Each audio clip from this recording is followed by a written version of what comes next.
Invitamos a nuestro siguiente orador y moderador al escenario. Les pido por favor un fuerte aplauso para recibirlos.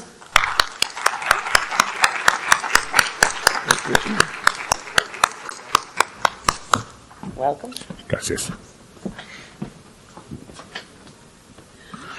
A continuación, daremos paso con la conferencia magistral y el diálogo, en donde nos hablarán de la política climática para potenciar la inversión sostenible.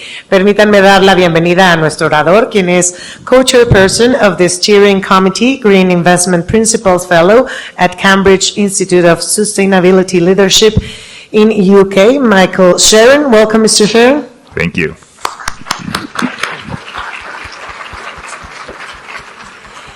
Y como moderador nos acompaña Diego Spannaus, quien es Head of Sustainable Finance and Transition, Corporate and Investment Banking, CIB, Latin America de HSBC. Bienvenido.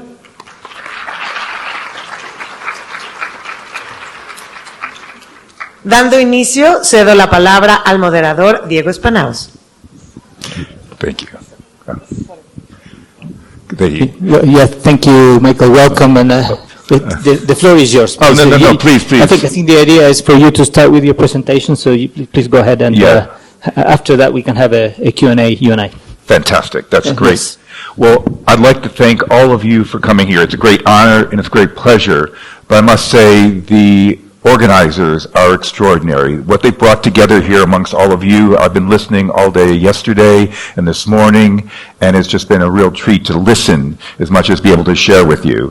And before I get started, I'd also like to thank Alba, who has just been a national treasure here for organizing this and bringing me here to Mexico to talk to you. So, let's get started. Introduction, this is a little bit about me. So, of course, I'm a fellow at Cambridge University, but prior to that, I was at the Bank of England for 10 years. I had the great honor of coming in at the same time as Mark Carney, and probably the honor of my lifetime, I got to co-chair the G20 group on sustainable finance. I worked incredibly close with the Bank of Mexico under Governor Carstens, and Rafael was one of my great friends and a great public policy person from Mexico working on some of the most cutting-edge early work in sustainable finance. And I think that has really set the platform for what we've heard a lot of today. Now, there's two mega trends out there. One is climate and sustainability. Politics come and go. Populists come and go. But one thing that hasn't changed and won't change is science. My colleagues at Cambridge are working every day. We're measuring the amount of carbon in the atmosphere, the effects of it. You see it every single day when you open up the newspaper and you hear about flooding, about droughts, about 50 degrees temperatures in India, which people can't work in. So the important thing to keep an eye on is it is a megatrend. It is moving forward, and irrespective of the policies that come and go, that remains constant. The other mega trend, and I guess trend's probably not even a strong enough word. I remember when I was young in the late 60s and early 70s, bell-bottom jeans were a trend. But this is far more bigger and a bigger force than that. And the other one is technology. And we've seen that move from the earliest parts of the Industrial Revolution, and it's accelerating right now. These two trends are going to be absolutely essential to thinking about our economies and about sustainable development. So, the obvious bit, and I won't harp on this because this is the truth about climate change. The science is there, what's happening, you can see on that map the red zones, you can see where heat is going to build up and the implications on that. Also, there's both threats and great opportunities with technology. And I'm going to focus on the opportunities today, but we all know about some of the potential threats around AI. I think if we can harness these opportunities, we can actually change.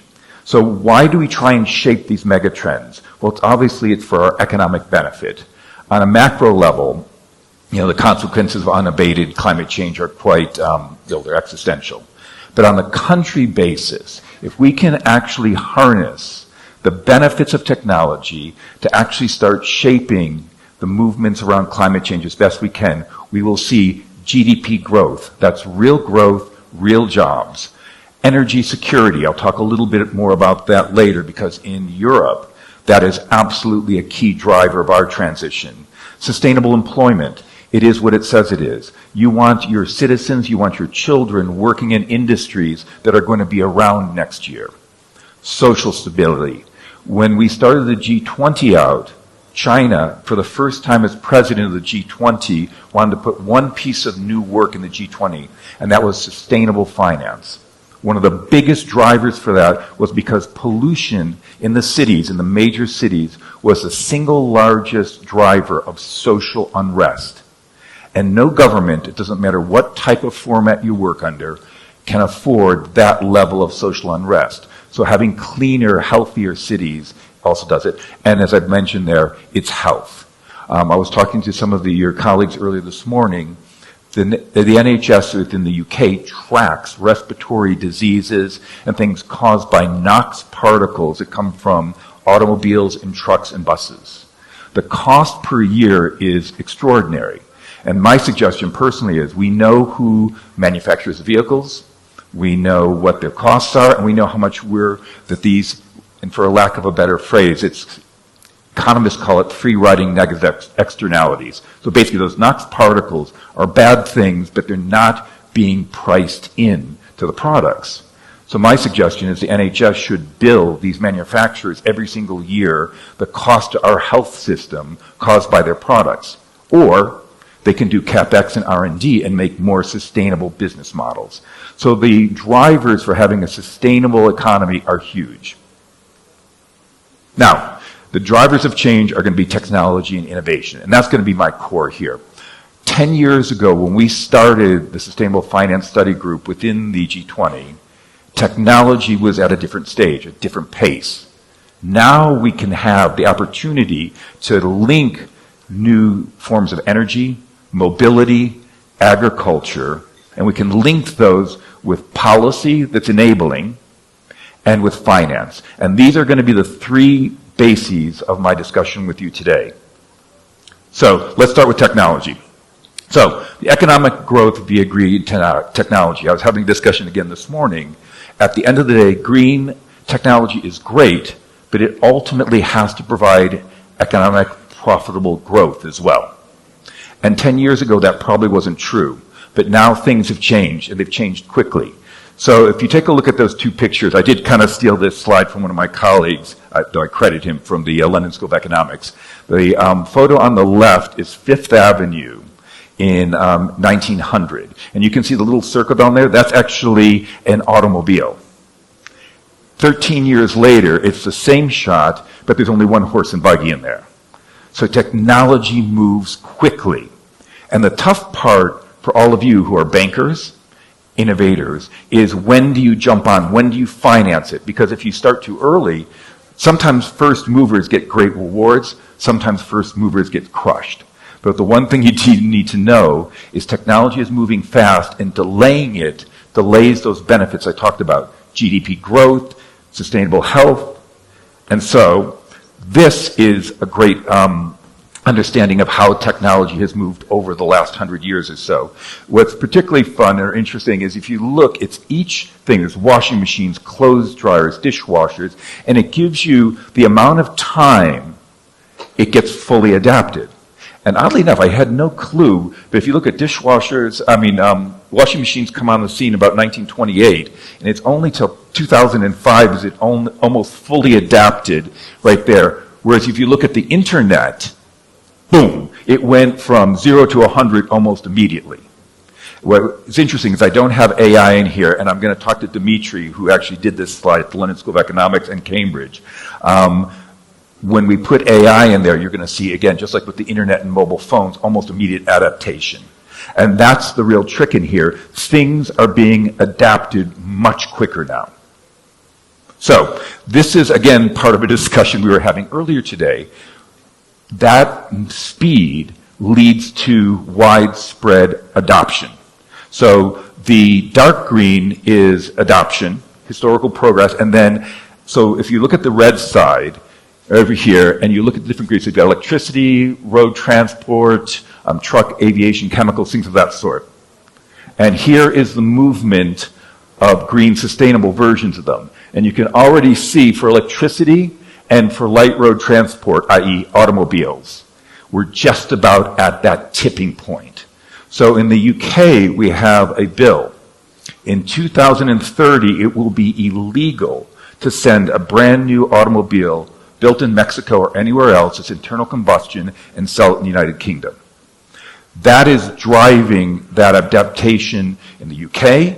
It's driving it in other jurisdictions as well. And so making sure throughout all these parts of the industry, you can see the trend, you can see the movement of technology, you can see the actual adaptation. If you go to China right now, 1 in 2 automobiles sold are electric, and it's actually increasing quicker. So that adaptation from that photograph I showed you on Fifth Avenue from 1900 to 1913, technology is moving fast, and sustainable technology is moving fast. And if you look at those health issues tied to diesel engines, when you swap over to electric, you're not only getting a different product, a satisfying product, but one that provides better health care, and that means less tax dollars going towards that can go towards other things. So what I'm going to do is run you through, and this is just a bit of a teaser, on how technology has moved into things that Mexico could start considering adapting in areas around solar energy, and I think that's the most profound thing. Solar energy, even 10 years ago, had roughly 18 to 22% efficiency per panel.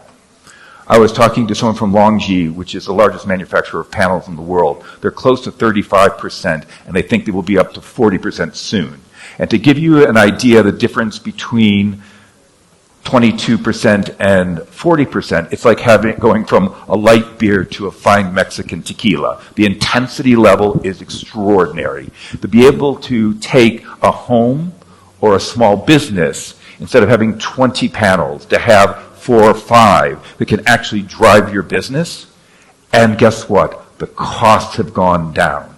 And that's the real kicker here, because you can have high energy efficient solar panels, but it's that cost. And that's what makes it profitable. That's what drives economies. That's what drives transitions.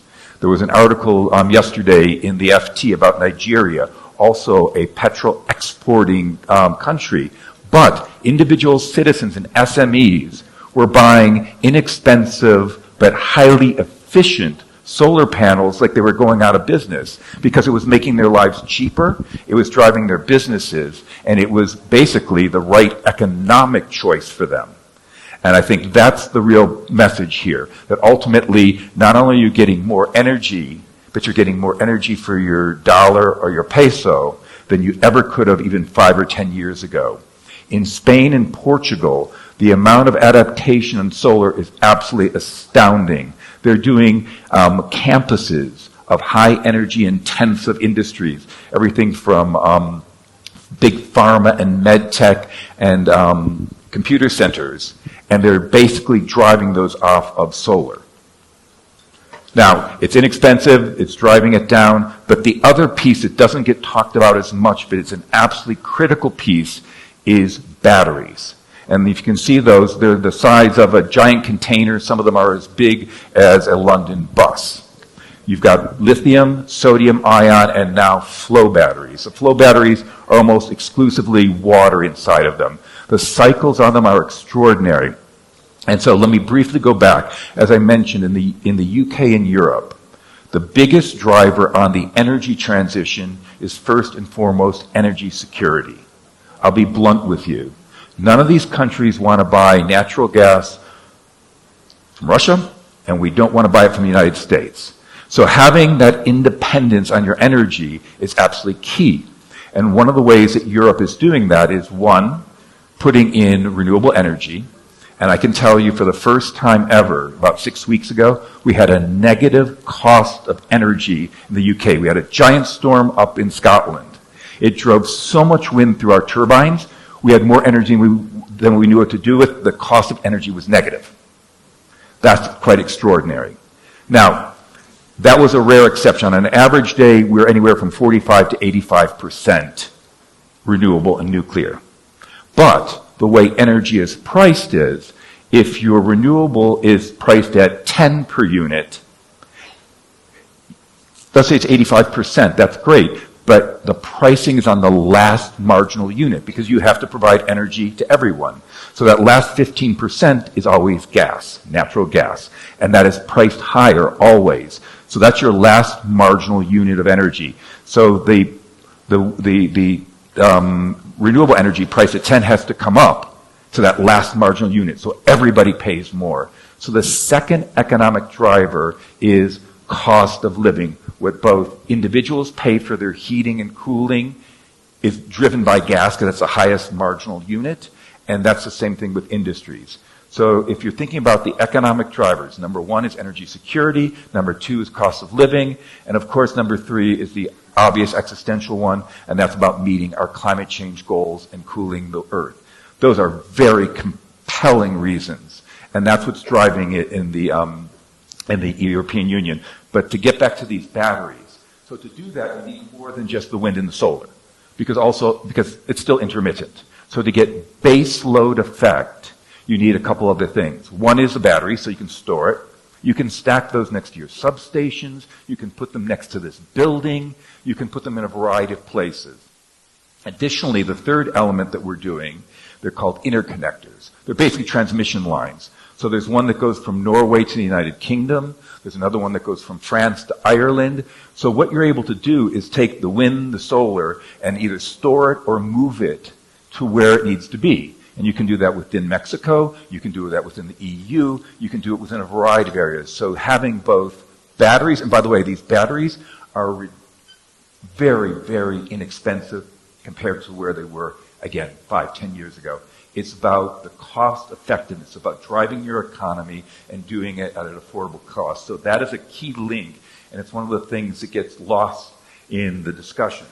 I would actually also mention the transmission cables get lost too. They're not very fun, they're not very sexy, but they're absolutely critical. And if you want to buy some today, wait in line, 5 years. So if you want to get rich, I would think about a transmission cable development right here in Mexico. Let's talk about mobility, and that's automobiles. This one right here, BYD. It's true. China has actually locked the market in clean, sustainable, innovative, and again, the key thing, inexpensive. This particular BYD, it's a hybrid. It gets 2,000 kilometers to one charge, one tank of petrol. They also have a 100% electric vehicle that in 5 minutes gives you 450 kilometers of distance. That is, remember that slide I showed you where all of a sudden adaptation starts going over?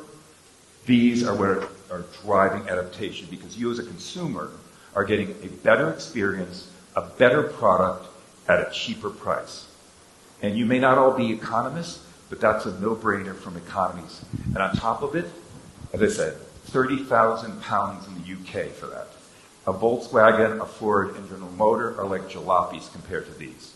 So again, this is not only sustainable, not only is it green, but it actually drives economics.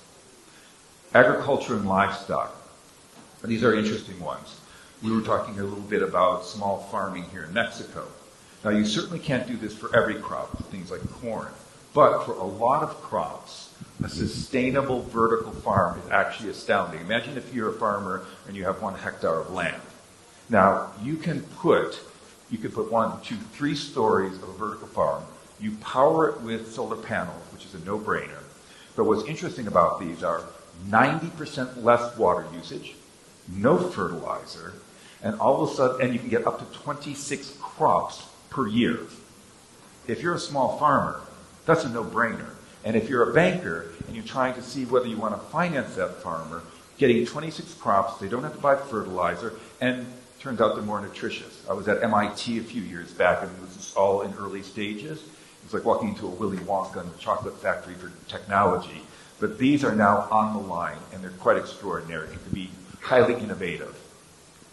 Again, if we were in Singapore right now, I do quite a lot of business in Singapore. I could take you all to lunch. You have a nice chicken lunch, and the chicken actually is stem cell. So imagine being able to have a farm, which is actually a laboratory, and both the quality, the safety of the underlying meats are quite extraordinary. Forestry, same thing. I was actually talking to someone yesterday, and they've got an ability to do reforestation. And for those of you that are looking to bring down the heat in areas, the one thing that's wonderful about Mexico City is the park. I mean, it is a treasure, having lived both in New York and a variety of other places. A large park is huge, but for actually the areas that have been cut down, this is particularly important for some of your neighbors to the south, particularly Brazil. Reforestation is actually huge and can be highly profitable. And there's some really good stuff where you can generate income from reforestation and preservation. This is my favorite one, by the way. Again, I'm going to take you to lunch again. I'm going to take you to San Francisco. And there is there's at least 2 restaurants that are serving, again, stem cell fish. So imagine fish without fishing. Now, I told some of you that there's basically free riding negative externalities. We talked about carbon, we talked about the NOx particles. Well, one of the things that comes from fish, and a lot of the other things we eat, are microplastics. And I'm writing a paper right now. It's got a really, really offensive title. It's called, I've Got a Plastic Fork in My Brain, and You Probably Do Too. And that's actually true. Basically, the microplastics now are moving back and forth between the blood-organ barrier, and for some reason, the microplastic likes our brain tissue more than the other organs it's planting itself in. And because of my age, and I'm an old guy, I've got the equivalent of a plastic fork in my brain right here, right now. So being able to eat food that is safe and secure, and on top of it, it doesn't have those negative externalities. So again, I'm going to take you to lunch. I'm going to take you to San Francisco. There's 2 two-star Michelin restaurants that are serving sushi-grade salmon that is stem cell. This is the particular company. And if you can make sushi-grade salmon from stem cells, you can bloody well make fish sticks, which your kids may actually get a kick out of. Except it won't have the plastics in it, it won't have the mercury in it, it won't have the other things. And even though every single job is noble and worthy, having your son and your daughter out on the high seas in a risky, difficult job, wouldn't you rather have them put on a coat and work in a laboratory and make clean, natural fish, no fish hurt, from stem cells? So anyway, again, this may not be here today, but it's certainly coming, and it's coming quickly.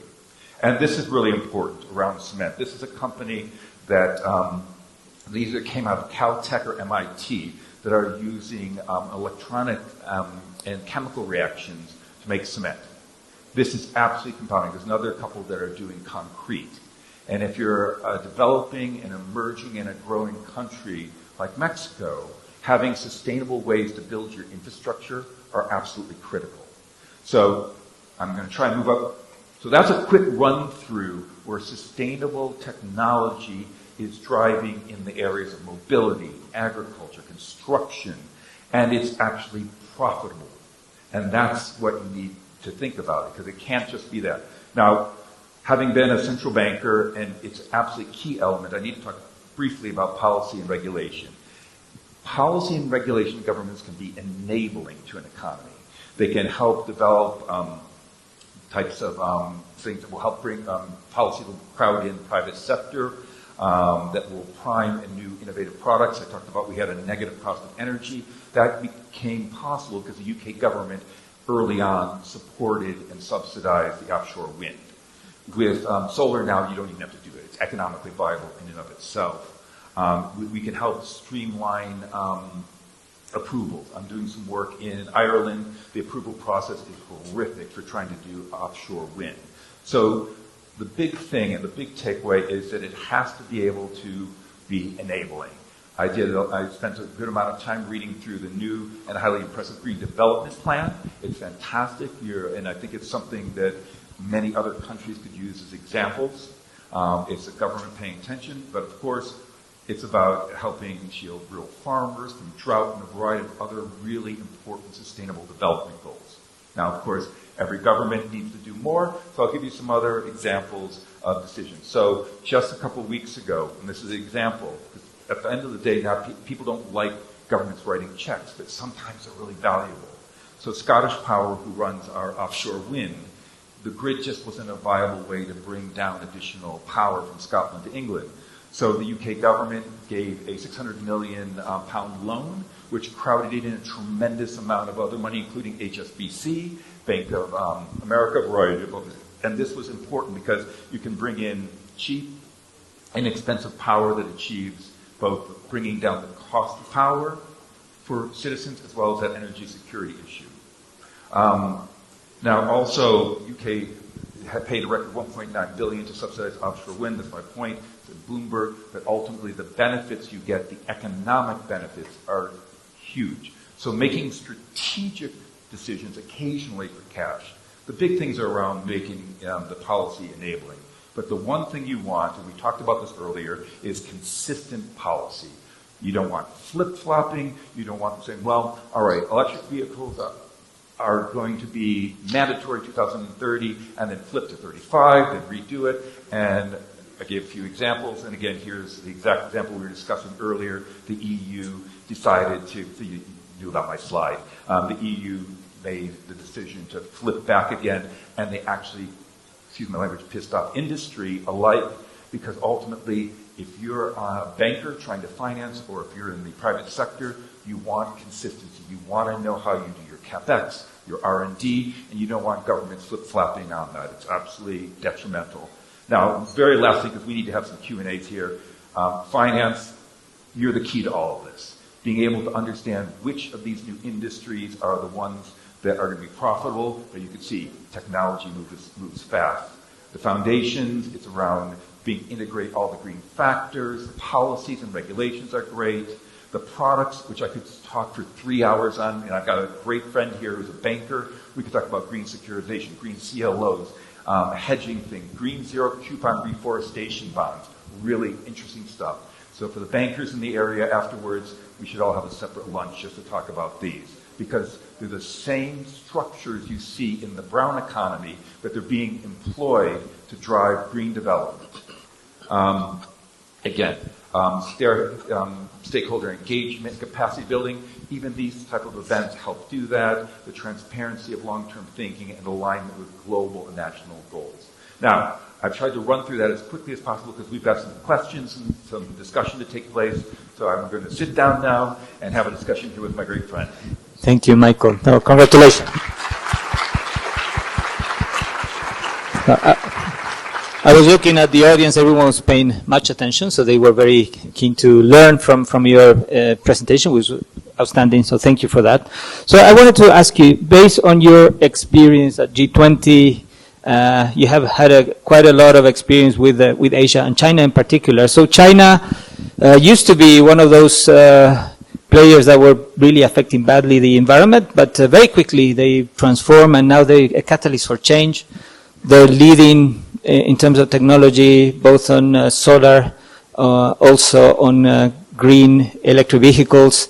So maybe can you share your views on China? Because you brought a couple examples in your presentation, but maybe from a Mexico perspective, how should we take advantage and interact with China and embrace this new green technology in Mexico? No, that's a great question. I mean, look at, you've got to pick your fights in life and in economics as well. And the Chinese have put together an industrial policy that didn't start yesterday. It started over 20 years ago. And for some of the reasons we talked about in terms of stability of the population, so they are now the world leaders in areas like EVs, but those areas such as batteries, transmission cables, things that you don't talk about as much, but are the glue to actually driving an economy. And I'm having discussions with various governments and look at trying to find a balance. And my view is there's great tactical opportunity to have FDI, foreign direct investment, in some of these key industries where they're so far out in front on the technology where you can actually build them in your countries, create jobs here, but also you get the transfer of that technology. Your citizens are part of it, you build the supply chains, and I think you can either fight it or you can actually develop partnerships. One of the things you learn in the G20 is around international and global cooperation. That seems to have been lost a bit in the last couple of years. And I think when people use winners, losers, that's a really, really poor choice of wording. basically economics moves up and down. There's certain countries that are, in front and certain times and others that aren't. And I think China right now, there's great opportunity, particularly in key areas around mobility, buses, cars, things of that sort, energy transmission, that it would behoove people to have discussion about how they can bring that technology to their countries, how they can create jobs, and more importantly, how they can drive their sustainable transition in a profitable way. Excellent. Thank you so much. So, and then also when we met and discussed a little bit prior to this today's event, so you mentioned some example from Norway that they do, like Mexico. We have a lot of oil and gas reserves, but what is Norway's approach, and what could we learn from that approach, and how could we implement some policies and some ideas so that we transition in a positive way and take advantage of the natural resources in the country? No, that's a great question, because Mexico and Norway are both blessed with a lot of great natural resources. So what Norway is doing, most of their energy is actually still renewable from day one. They've got a tremendous amount of hydro. They're based up north. They've got a lot of melting snow. But they also have huge amounts of gas and oil reserves. So effectively what they've been doing is converting their entire economy to a sustainable economy. Again, they've got the largest concentration of electric vehicles in all of Europe. But what they're doing is they're selling their fossil fuels to others, using the profits from that to both transition their economy and also create a sovereign wealth fund for tomorrow. So it's actually very rare that you can see a government that's looking way out into the future and trying to figure out where do we want to place our immediate resources and cash flows that can benefit us for the midterm and for the long term. And I think the Norwegians have done a really good job on that. Excellent, thank you. So again, also you touched a little bit on nature, and I think you mentioned some solutions that are in place to protect natural resources. We have in Mexico, we do have, and in Latin America, we're a very rich region in terms of our natural capabilities and biodiversity. What can we do in terms of finances or financial solutions to protect the biodiversity, protect nature, and help what we have in terms of our countries here in the region of Latin America, but in Mexico in particular? Well, exactly, because ultimately the forests and the oceans are basically not only the lungs of our Earth, but also they've been absorbing unfairly huge amounts of the carbon that we've been emitting, and they can only do it for so much longer. So making sure that we preserve them is key. So I put in my slide presentation some of the economic drivers where reforestation and a variety of things can be very both good for the governments, but also economically viable. And I don't want to wade too much into this topic because we could talk for an hour. But what I think is really interesting is around carbon credits. Now, they've had a tremendous amount of problems, and they still exist around the integrity. And I would argue there's also problems with the people that are buying them, which are mostly high-tech and oil companies. But there is, I think, a solution in there. If we think about on the buy side, instead of the buyers of the carbon credits getting an offset. So if you emit 100, you buy 100, you're net neutral. That's to be quite honest, quite fraudulent because you're still emitting 100. But instead, if they bought it, and the government could offer them a tax credit, it could be used for CapEx, R&D, or procurement that would drive the business model to a lower carbon one. You would actually have an interesting market with the natural resources and biodiversity, but also around technology as well, whether it be RECs and other things. There's still a lot of work to be done on this, and I am a big skeptic, but I think there's an opportunity for protecting the forest and biodiversity. And just one last thing, when we started the NGFS, which is a group of central banks and regulators that looked at how climate affected, there's a lot of work on biodiversity, and we actually did some work with the Bank of England on natural capital.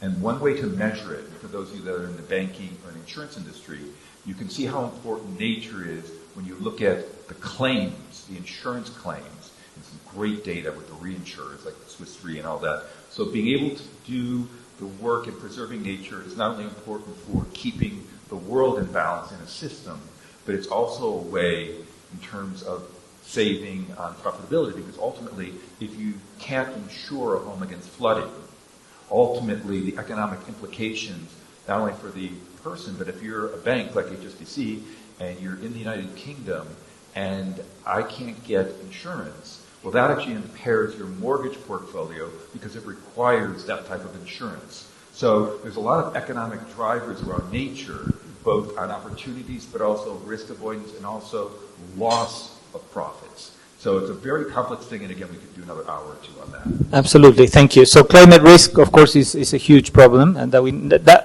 need to embrace. So just to share with the audience, we at HSBC, we had a very innovative deal in Brazil last year when we supported the World Bank in providing financing to a company called Mombac. So Mombac, what they're doing is they're regenerating the Amazon lands that have been degraded for agriculture. Now they're being reforested using natural or native species. So that's one way in which we have a creative solution to support biodiversity. So I think from me, one more question. Of course, you have experience with G20. We have the COP30 coming up in Belém. And a lot of the action will be around Sao Paulo because Belém is difficult to access. But maybe what's your expectations in terms of what's going to happen at COP30? Of course, geopolitics are a bit tricky at the moment, but how do you see COP30 being effective and what messages could come across? And yeah, basically your points on that. Yeah, I still remain optimistic. The NGFS really, it came out of a discussion between some colleagues and basically the idea of Banque de France when they were visiting us at BOE. And that was because when we first started sharing, it was during Obama 2. And unfortunately, we ended up rolling over into Trump 1. So similar times, so I've kind of been there before.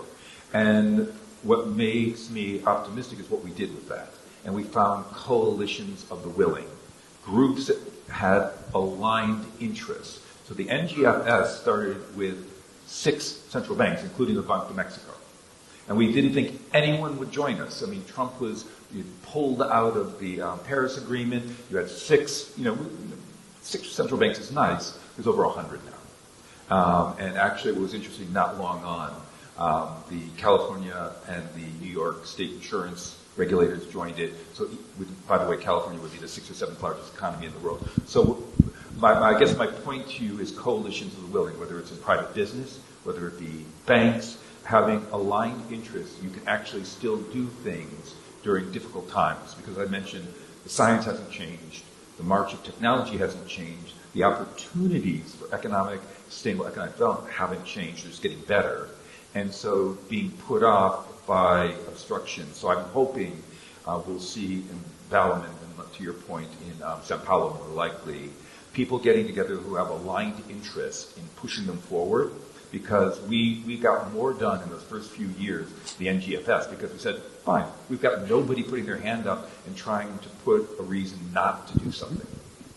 Thank you. So, thank you so much. So I think we have time for maybe 1 or 2 questions from the audience, because they were very attentive listening. So does anyone at the audience have any questions for Michael that you would like addressed? So I see a hand up back there, and then another one there. I think that will be all because we don't have that much time left.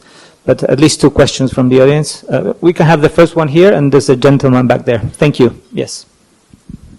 Hi. Thank you very much, Michael. It was a great pleasure to have you here. Fabiola Garcia from Talata Energy.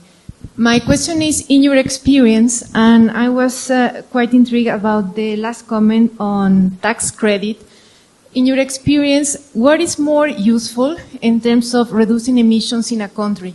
An emissions trading scheme or putting carbon taxes per province or jurisdictions? Because in Mexico, unfortunately, the ETS, the Mexican ETS, as you may or may not know, it's on hold since a couple of years ago. However, we have carbon taxes in about 14, 16 states in Mexico, although they are not yet standardized in terms of methodology, and that's a goal that Semarnat, the environmental ministry, is already working on as one of the short-term priorities. So in your experience in terms of reducing more effectively the emissions in a country, and also as a way to promote the development of carbon credits, because I agree with you totally, the integrity is a key issue in this type of instruments.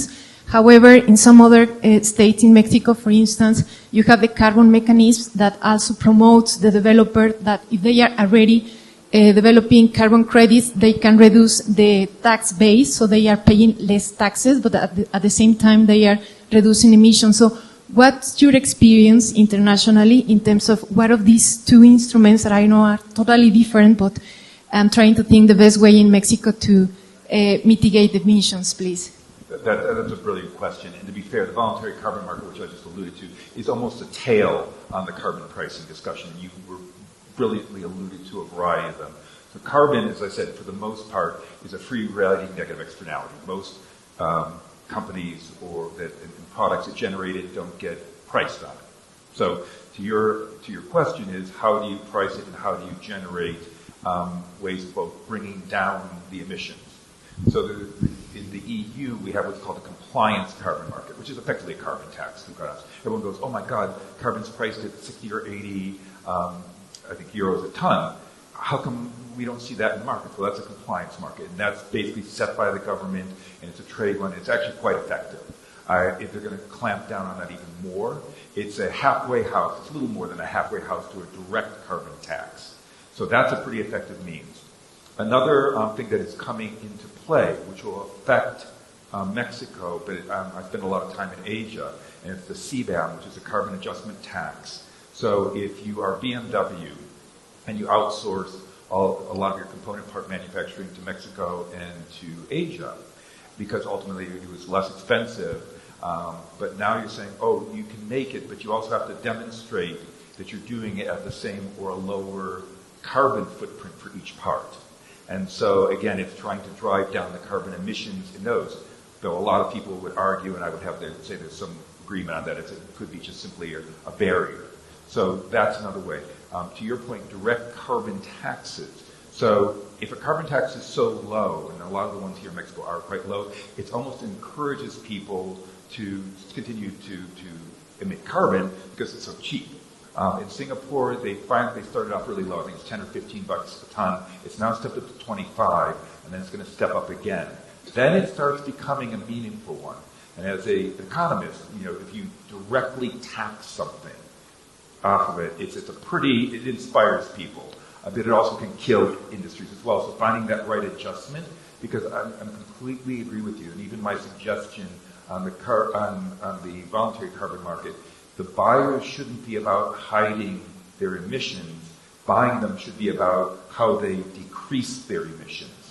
And the last thing I'll leave you with, because we only have a couple minutes and that gentleman has a question there, is there'll be carbon taxes coming in areas you don't even think about yet, or your politicians. So in the UK, because we've got that law that's requiring our fleet of automobiles to go to electric, well, we make a lot of money off of petrol tax for automobiles. That tax, that source of income is going to go away.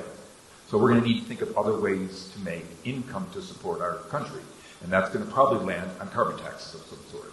I would argue a consumption tax, a progressive consumption tax with a carbon weighting on it would be a really interesting way to start talking about things. So it's very complex. It's a great question. Again, we need a couple hours to start exploring it, but that's the right question. Thank you. So the final question, I think, is there a microphone over there?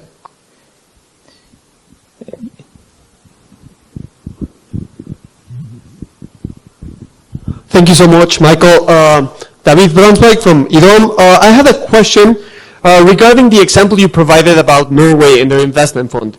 And how does that apply into private investment funds? Because what we see is a dichotomy of pursuing a divestment strategy from like polluting industries versus exercising shareholder rights to actually promote this transition. On the one side, for the pursuing of divestment, you push those companies into pursuing more polluting strategies because they have higher cost of capital, versus actually exercising this shareholders' rights, which can present solutions that phase out and provide greener solutions. So I would like to understand a little bit what's your perspective into how this example of Norway can apply to private institutions and investment funds? Yeah, that's a great question. In fact, what you're talking about is governance and the shareholders that are reflected on it. And look, for a private sector company, if the shareholders are trying to influence a company to follow one path versus another, they can either do that by voting. But with Norway, and again, by the way, nobody's a saint, no one's got it perfect. Norway still invests in things. They're actually doing some divestments. Now as a shareholder, they're making their choices. And to your point, sometimes it feels like you're cutting off a nose despite the profits in the face and trying to work things. And this is another good example of where actually enablement or direction by policy. So in the UK, what we had was the Bank of England, the pension regulator, and the FCA came together and talked about risks. And this is risk to financial stability of the corporations, i.e. shareholders, and if you have your pensions in these. And the view is some companies are not looking at the technologies, how to evolve necessarily. They're trying to squeeze the most out of short term, which, by the way, as much as many of you want to talk about, you want to invest for the long term, if you look at your shares every day, if it goes up today, you're really excited. You're not really all that pleased to see it stay flat for 5 or 10 years and then go up. So there's a real fine balance to be had. And I'm not giving you a good answer because it's still really fluid. It's a real hard discussion around publicly traded private companies and trying to find them. But I think the greatest driver of that is what I talked about today, and that is around the economics of transitioning being the best way to make a profit.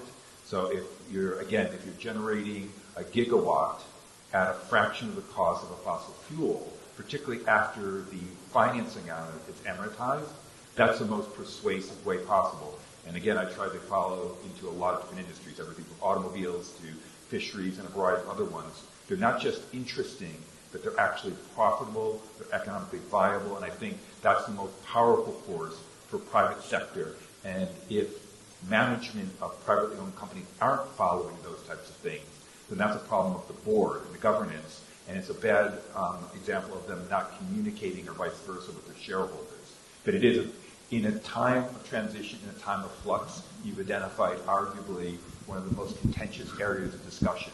And I think the best solution on that is being able to provide the solutions with the highest profit margins and the best likelihood of long-standing sustainable development for a company.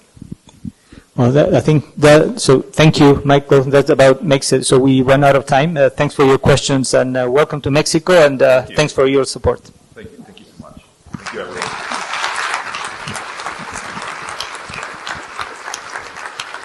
Thank you to Michael and Diego.